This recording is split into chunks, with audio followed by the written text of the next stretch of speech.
Oh, it's been a long few days for Pittsburgh hockey now. It may be even a longer few days for the Pittsburgh Penguins. I am Dan Kingerski on the Pittsburgh Hockey Now, the National Hockey Now YouTube page from PPG Paints Arena. The Penguins, really a wild, hard-fought 3-2 shootout loss to the Florida Panthers here on Friday night. And we're going to kind of try to dissect that game. It at times felt more like the WWE. It was craziness. The Penguins, 8 power plays, 1 power play goal, 0-4 on their last 7. They scored a power play goal in the first couple of minutes and then didn't score on the next 7. Florida had 3 chances. They got 2 power play goals. And that was generally the difference. The Penguins rallied to score another 6-on-5 goal. Why they can score 6-on-5 goals and not 5-on-4 goals, I have absolutely no idea. So I put out the call on Twitter for the a little bit of a Q&A or sound off. We're going to kind of skip most of the comments tonight. A lot of emotion flying through the Penguins fan base, and I don't necessarily think the same opinions we've got tonight will be there tomorrow. Multiple people calling for coaches' heads, be it Mike Sullivan, Todd Reardon. Really don't want to get into that too much. The power play does need to change, and Sullivan in his post-game press conference did say, he admitted they made some personnel changes late in the second period into the third period. They don't know where it's going to go from there. They're going to discuss what changes are coming. So yes, there are changes that are coming.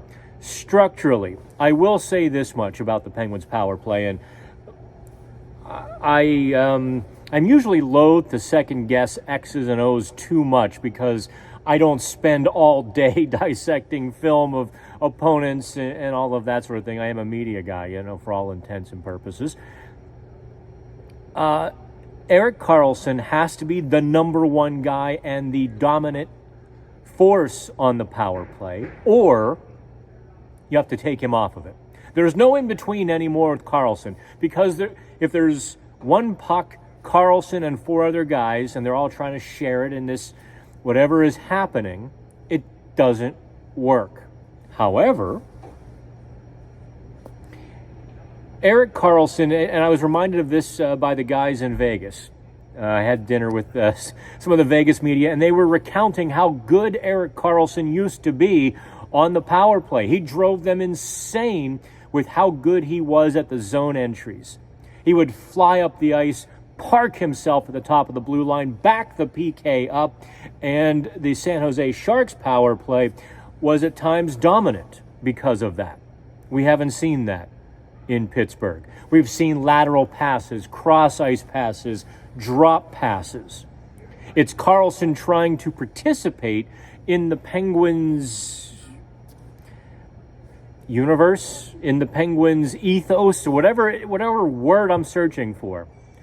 It doesn't work. So if Karlsson is your power play quarterback, he needs to call the plays and he needs to race into the zone. To hell with everybody else. If there's one puck, maybe it should belong to Erik Karlsson. And then if that doesn't work, then you put Chris Letang there and you have that whirling dervish of 5 guys moving around like the Harlem Globetrotters, like they really want to do, and let a few shots rip that way. But don't forget, before you jump on the Chris Letang bandwagon, don't forget, Letang ran the power play last year, and it wasn't so hot.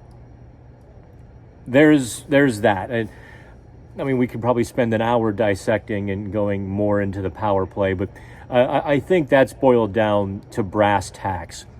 Evgeni Malkin had an interesting game.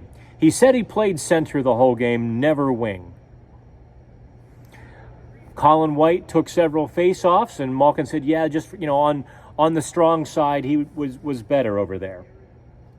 Okay, but Malkin also played wing with Lars Eller and Rickard Rakell. He also played wing with Sidney Crosby and Jake Gensel. He also played wing with Noel Acciari and Jeff Carter for a shift each.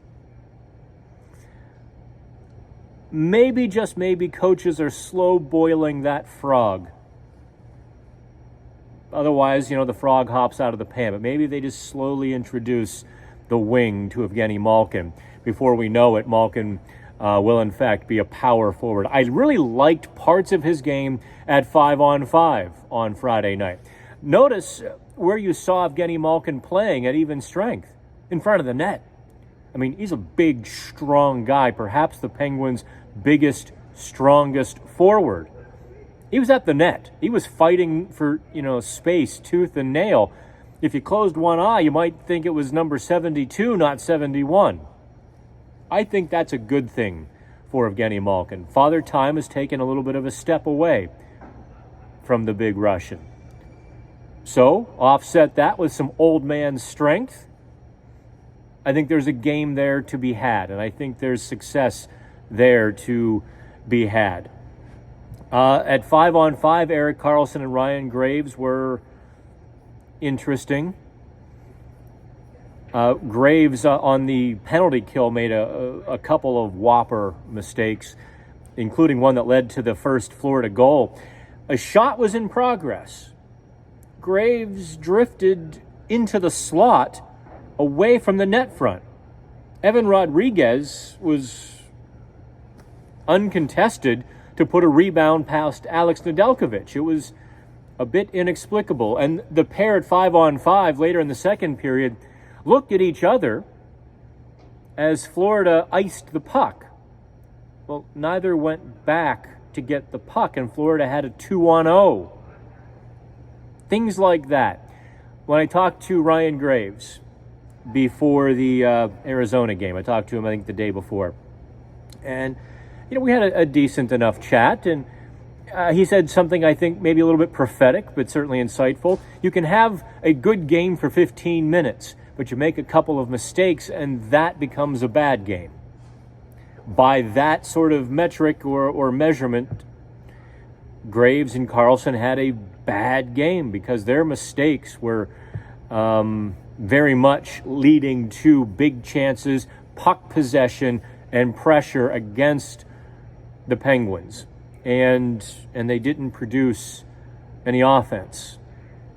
So if they're going to make those mistakes, they'd better offset them, and they didn't. So that's going to wrap up the quick Penguins postgame. Hey, I almost got this under 5 minutes. We're only at 7.5 because we've got the back-to-back games before the Penguins hit the bye week. We'll, of course, have full Saturday coverage, too. Look for Dave Molinari's six-pack. I mean, six-pack of ideas. I took Dave's actual six-pack for my own wanton purposes. We'll have that. We'll have the Penguins wrap on Saturday, the pregame. And I do have another Penguins Q&A coming. We got so many questions on Friday, and I think so many relevant questions. I will say this for the Fire Mike Sullivan crowd.